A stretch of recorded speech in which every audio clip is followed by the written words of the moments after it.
demikian. Tetapi di sisi lain ini juga mengajarkan kepada kita semuanya bahwa ternyata pendidikan politik itu sangat-sangat penting untuk terus-menerus kita lakukan. Pendidikan politik bagi petani itu penting karena sudah lama yang namanya petani itu mengalami depolitisasi. Para warga biasa juga penting untuk melek politik agar kita semuanya tahu apa sih yang namanya hak kita sebagai warga negara, apa sih hak kita sebagai warga Wonogiri, apa sih hak kita sebagai warga Jawa Tengah. Apa yang bisa kita minta sama pemerintah, apa yang bisa kita tuntut kepada pemerintah. Kalau kemudian segenap kewajiban kita sebagai warga negara, sebagai warga Kabupaten Wonogiri sudah kita laksanakan dengan sebaik-baiknya. Kita nggak bikin rusuh, kita nggak jadi teroris, ya kan? Kita nggak jadi pemberontak, kita yang bayar pajak, yang mungkin telat ya telat tapi tetap bayar, yang punya hutang tetap nyaur, yang punya tetangga tetap menyapa, kita punya sedikit makanan kita berbagi. Kalau kemudian di RT RW kelurahan punya acara kerja bakti, kita mungkin juga ikut. Kita diminta jaga prokes, kita juga jaga. Kita disuruh dilarang keluar, kita nggak keluar. Semua kewajiban kita sebagai warga itu kita lakukan dengan baik. Lalu kemudian apa hak kita sebagai warga yang perlu untuk kita bisa terima? Ya, mulai dari perlindungan keamanan mungkin, ya polisi sudah bekerja dengan bagus. Kemudian akses kemudahan berusaha, Bapak Ibu sekalian yang bisa menilainya. Atau manakala warga kita membutuhkan akses dari program-program pembangunan dari pemerintah di semua tingkatan. Karena itu yang menjadi bagian dari hak Bapak-Bapak.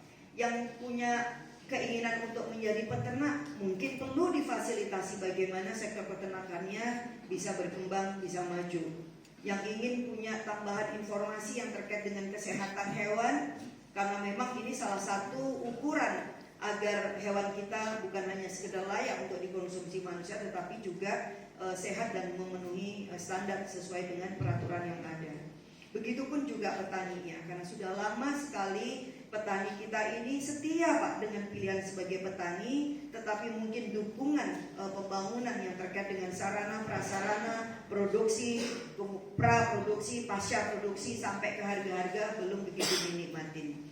Saluran irigasi di Kabupaten Wonogiri saya kira juga masih banyak yang harus dilakukan.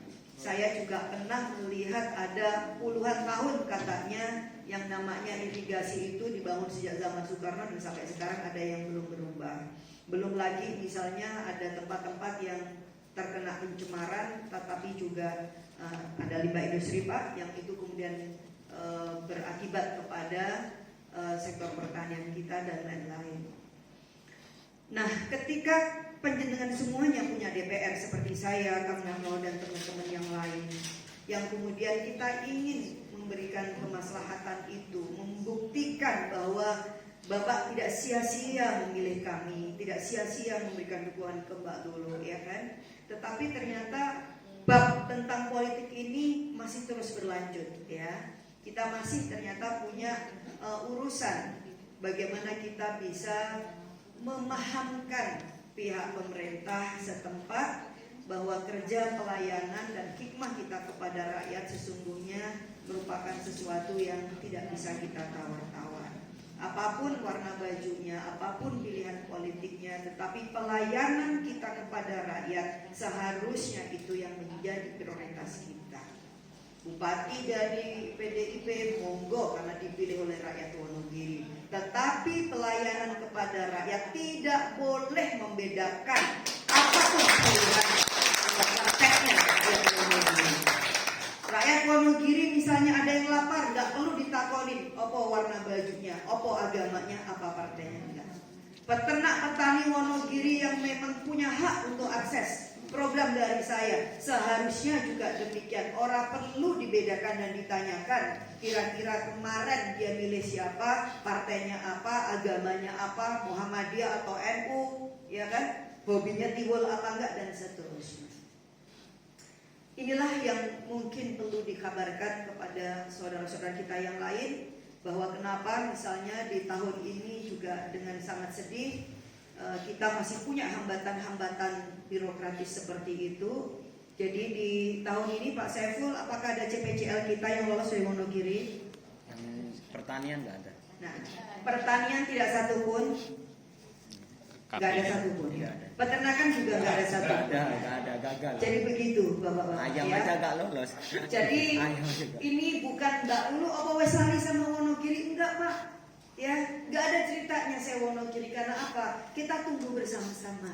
Ya, kita tunggu bersama-sama. Kemarin itu sedih bareng-bareng, nangis bareng-bareng, ketawa bareng-bareng, capek, susah, bahagia bareng-bareng. Kalau saya ke Wonogiri memang hawanya agak sedikit emosional Bapak. Emosional itu bukan apa-apa. Kita ini gemes karena Masya Allah, saya tahu banget bagaimana dulur-dulur saya yang di Wonogiri. Saya tahu ujung ke ujung, sampai Parangkupito, sampai perbatasan Pacitan.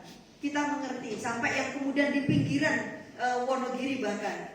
Ketemu juga Bang Adikem yang 15 tahun di sana. Gak ada tangan-tangan pemerintah datang. Padahal itu di belakang kantor bupati atau pemuda setempat. Bapak-bapak itu punya hak semua untuk pelayanan kami ya. Tetapi mudah-mudahan ini bisa disampaikan kepada saudara-saudara kita untuk bersabar. Saya tidak tahu, kesabaran sih menurut saya tidak berbatas. Jadi kita terus bersabar, tapi terus kita berupaya sedemikian rupa. Kita bangunkan inisiatif-inisiatif lokal. Nggak ada dukungan dari pemerintah setempat. Sudahlah, bismillah gak paten. Tetapi petani tetap berjalan ya. Pertanian kita harus produktif. Bapak-bapak yang jadi peternak tetap jadi peternak. Kita akan cari cara yang terbaik untuk bisa mendukung itu. Kalau belum bisa mendukung berupa bantuan ternaknya, minimal kita mendukung dari sisi pengetahuan ya, kemudian juga skill dan segenap informasi yang itu juga berharga agar sektor peternakan kita menjadi maju. Bapak-bapak sekalian yang saya hormati, di tempat yang lain dulu, kalau kita ini ingin punya pelatihan seperti ini, agribisnis pertanian, peternakan, itu nggak ada yang gratis Pak. Kemarin itu saya bilang di Karanganyar dan juga di Sragen, untuk bisa mengikuti pelatihan yang terkait dengan ekspor produk-produk pertanian kita, saya lihat di medsos itu tarifnya 3 juta. Ya, 3 juta Pak, gimana sih caranya ekspor? Kendala apa sih yang dihadapi, yang perlu disiapkan itu apa? Belum lagi pasar luar negeri itu kayak gimana? Itu Mbak Lulu datangkan bahkan narasumber yang punya pengalaman ekspor, yang punya pengalaman ngurusin ekspor. Bahkan Mbak Lulu undang atas atau perwakilan pemerintah RI kita yang ada di Amerika, dan pesertanya cukup datang dengan niat baik alias Nah ini kalau kemudian memang tidak dimanfaatkan dengan sebaik-baiknya maka sayang. Jadi kesempatan pertemuan seperti ini ya Bapak Ibu sekalian ya, saya kira ayo kita manfaatkan sebagai tempat kita untuk sharing, untuk saling belajar. Terlepas dari bapak-bapak ini mendapatkan manfaat langsung atau tidak dari yang sebenarnya bapak-bapak berhak untuk dapatkan, tetapi pilihan apapun yang bisa kita lakukan akan kita lakukan. Banyak inisiatif-inisiatif lokal. Saya kira perlu mungkin dihadirkan juga kapan waktunya Pak Saiful, Pak Nawir, khusus untuk Wonogiri, mungkin BRI, mungkin Jasindo ya, yang mungkin dengan adanya skema pembiayaan yang berbiaya dan bunga sangat rendah itu bisa dinikmati oleh petani atau peternak kita. Jadi mulai yang nggak tanpa jaminan ya, mungkin Mbak Lulu yang bisa menjamin itu, sampai kalau kemudian membentuk kelompok maka bapak-bapak, ibu-ibu bisa mengembangkan sektor peternakan ya, sampai ke usaha dagangnya, sampai macam-macamnya melalui pembiayaan mungkin dengan biaya bunga yang sangat rendah, karena Komisi 4 yang meminta kepada bank-bank tersebut bisa membantu petani kita. Nek ono masalah itu kita ikut akan bantu untuk menyelesaikannya juga. Karena kita mau bantu sapi juga nggak bisa telur sapinya ya. Mau bantu kambing aja ya udahlah, nggak usah sapi yang gede, yang cilik-cilik aja sapi, yang kambing nggak boleh juga. Bahkan ayam nggak bisa. Yang ayam aja juga nggak boleh. Bayangin, sudah kita turunkan sedemikian rupa. Sampai nggak boleh sapi, nggak boleh kambing, apalagi babi juga enggak. Tapi sampai ayam pun juga nggak bisa turun di sini. Kok jangankan ayam ini, sampai ya udahlah, nggak usah yang binatang, yang tumbuhan aja. Ya. P2L gak boleh juga Pak, padahal itu pemanfaatnya adalah rekan-rekan kita dari NU, dari Muslimat, dari Fatayat, bahkan ada yang pemuda tani dan seterusnya. Begitulah Bapak Ibu sekalian, tetapi kita tetap semangat ya.